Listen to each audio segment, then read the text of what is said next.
But on a serious note, to the extent that black relationships have survived as they have, what say you about that 400 years later? It is amazing that black relationships have lasted for 400 years. They lasted this morning. They're also going to last tonight, and you may not even know the person to whom you're going to have the relationship with. But they do tend to go over. Relationships do go over like that. And as we move into what has happened to this, I know that our relationships sometimes really reach a low ebb. That's one of the reasons why we wrote the book, How to Find and Keep a BMW, a Black Man Working. That was spelled out in there. It's just very serious. Because our relationships didn't start yesterday or last week. It also started 400 years ago when those 19 persons were here. And I want you to remember something very important that one of our by any means necessary power brokers told us, and that was Malcolm X. He said, if we can only remember that you didn't land at Plymouth Rock.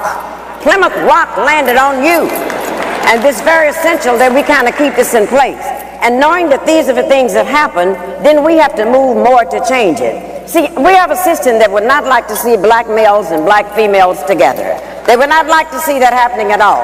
Because once we come together, they understand the power of the strength of the black woman, the queen of the universe. They know that, her strength. They also know the power of the black male, the warrior. If you would turn him loose, he will protect also his family and things that need to be done. And because they understand that if our relationships are together, then they will lose. But if our relationships are torn up, then we can forever be treated in certain ways by the oppressors. That's why they gave us something called integration, which is nothing but the illusion of inclusion. They gave us this. They actually gave that statement. And when they gave that statement, it meant that they could go right into your homes. They went into the black homes now, the powers that be, and told us that you cannot discipline your children anymore. And if you discipline your children, you will go into jail. It's this kind of thing they told us. Now, this is amazing that, you know, the black parents who in Africa, that was out of the question. Some social worker come in there saying you can't discipline your children, the social worker would disappear. As you all know, this kind of thing would go on. You would be sitting in a place like this, and all you had to do was act up and do something wrong, and all your mother had to do was to glance in your direction. Y'all remember that? And you remember that the glance meant, don't let me have to get up and come over there. And every once in a while in the black family, there was a fool who would challenge the glance. And if you could get home over the foot, over the ironing cart, over whatever, you were sent to the backyard to get something off the peach tree. And if you brought something in that was too short,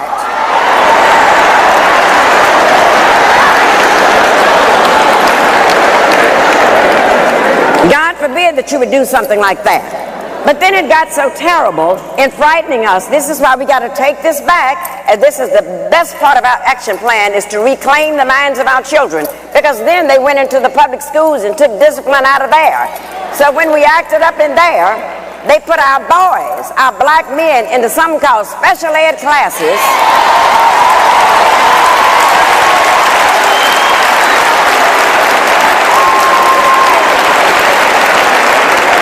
And as you know, those special ed classes are nothing but holding cells until they can go to the state prison.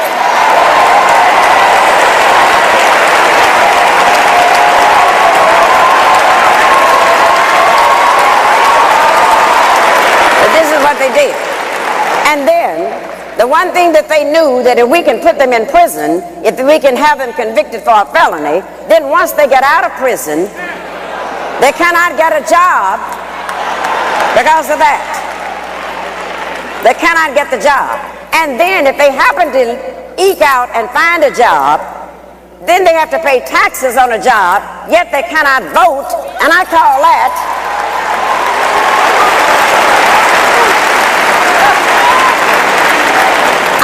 taxation without representation.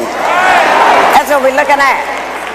And if one of the things that we would learn to do, they did a grand thing when they took that discipline away from us, because when they made our parents afraid to discipline the children, then what happened? We found out that the teachers were afraid of the principals were scared of the superintendent was scared of the school board was scared of the parents were scared of the children, and the children ain't scared of nobody.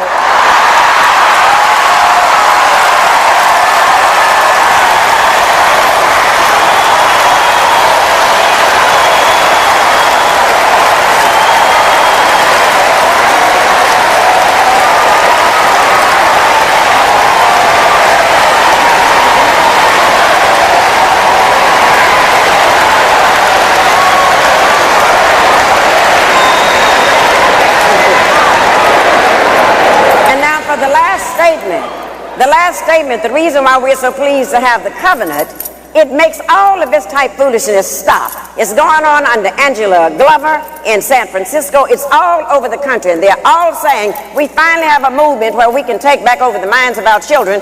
And the first thing we got to take over, the covenant taught us that we do not have to have black leaders anymore.